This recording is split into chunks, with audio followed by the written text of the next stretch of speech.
Hello, everyone. My name is Casey, and I am the Director of Life Enrichment here at Bethany.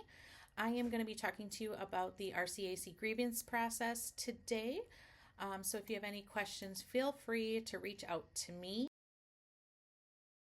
If you have any questions, feel free to reach out to myself or Deb Ehrenberg in regards to this process.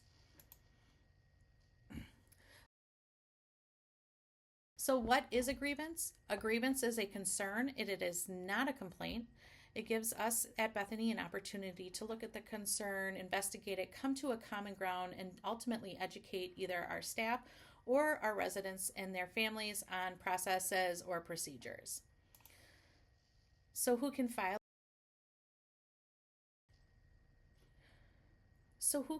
a grievance?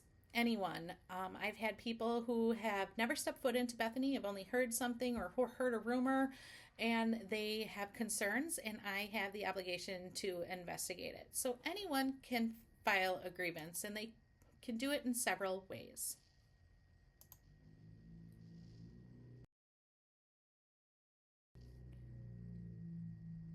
Community members have the ability to do it verbal, written, phone call, anonymous, email, same thing with our residents and families.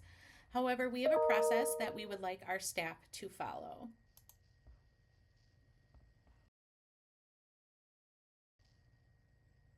First of all, we want to know who is voicing the concern. Don't say a bunch of residents. It's hard to come up with a solution to a problem or investigate it properly if we don't know who is voicing the concern. You then want to fill out the appropriate green sheet for where the resident is located. If a grievance can be taken care of immediately or within your shift, please do not fill out a green grievance form. That is just something that's expected from our jobs from a customer service standpoint. But if you're not able to solve that grievance within that time frame, we expect that you fill out our grievance form.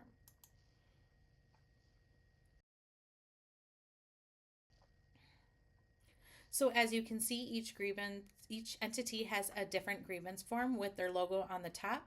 The Pines goes to Deb Ehrenberg. Heartwood goes to Kelly Hansen, and anything in the nursing home or large campus wide can come to me, Casey, the Director of Life Enrichment.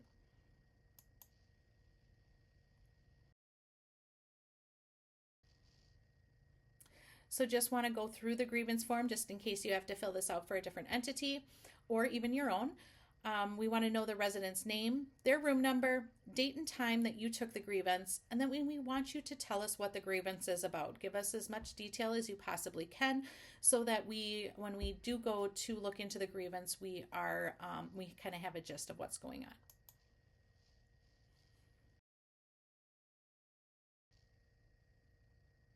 We then want to know what shift the grievance occurred on. We do this just for staffing purposes because sometimes residents don't remember staff members' names, and this way we can kind of figure it out on our own. Does the complaint grievance meet the definition of the caregiver misconduct chart?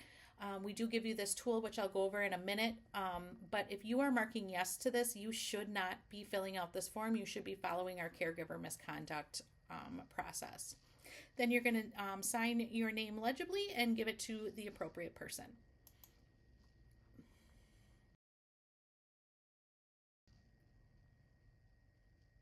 Typically attached to the grievance or even nearby is a pink piece of paper, and on the front is it gives you the 4 different types of misconduct, some simple definitions, and some possible examples.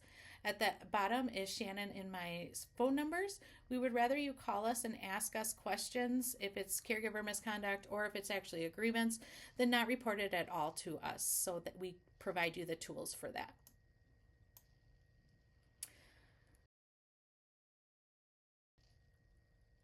On the back of this is the resident-to-resident altercation flow sheet. So if we have residents that get into an altercation, this is the flow sheet that we utilize in regards to reporting.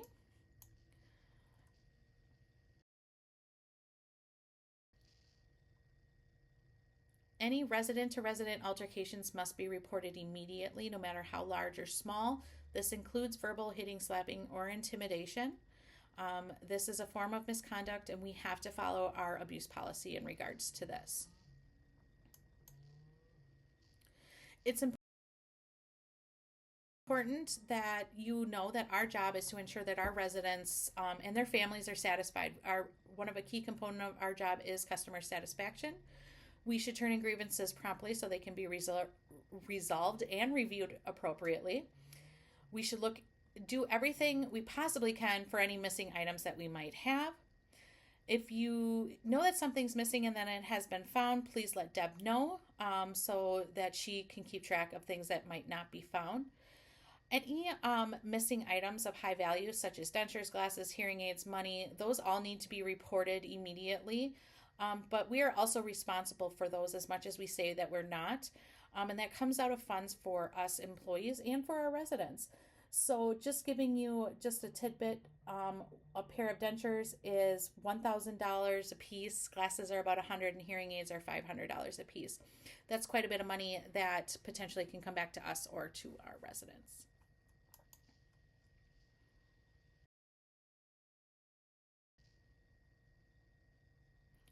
If at any time you have any questions, please feel free to reach out to myself or to Deb Ehrenberg, and we would be happy to discuss them with you. Thank you.